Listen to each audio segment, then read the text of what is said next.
So here's what we know.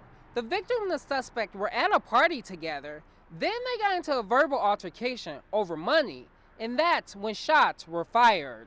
While many were excited about presidential candidate Bernie Sanders visiting Warren this morning, was his speech enough to win over Michigan voters? What do I do next? I rolled my yarn around the... Now what you do is you carefully take off the yarn Okay. by sliding it off the So edge. I just slide it off like this? Police say the suspect is an African-American male in his early 20s, around 5'8".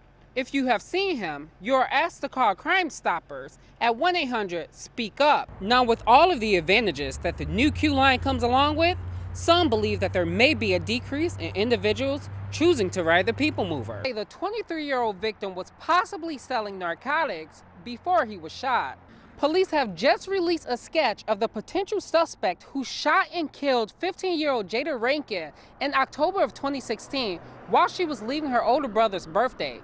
Now the family is seeking your assistance in identifying the man in the photo. And I heard like about 3-4 gunshots, and he got hit in the behind. Police markers filled the White Castle's parking lot on Greenfield in the Lodge Sunday around 3 p.m. after a shooting.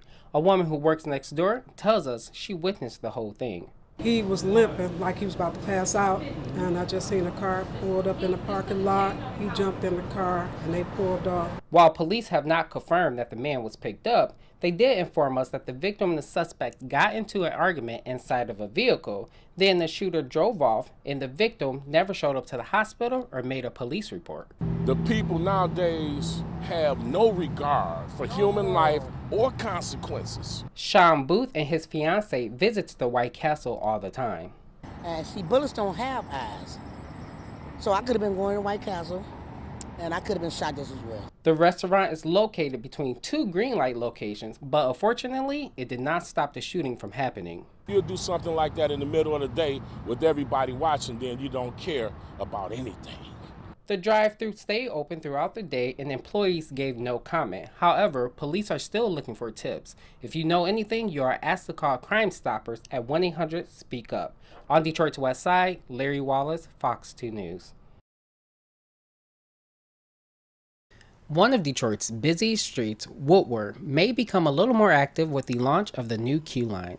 Originally known as the M1 Rail, officials first introduced the Q line to the public as a $125 million streetcar and say it will increase the number of transportation in the city. After nearly 3 years of construction, the Q line is finally open, and many potential riders say they couldn't be happier because of the convenience that comes along with it. I lived in Midtown for a couple of years, live out in St. Clair Shores now, but work in Midtown. It's great to have an opportunity to catch a quick ride downtown or wherever we need to go.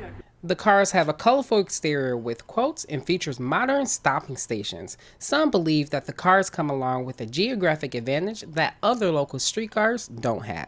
I think, in a perfect scenario, the two could work hand in hand, but, not to knock the people mover. It's just, it's hard to access as far as parking. So if the idea is to park conveniently and then to enter an arena or a restaurant, I think the Q line will do a better job potentially at that than the people mover has. Currently, the Q line is on a 3.3-mile radius with 20 stops. These stops include locations such as Campus Marshes and Baltimore Streets, but residents say they still want to see an expansion. Hopefully north. Hopefully north and hopefully down Grand River, Mac, and branching out.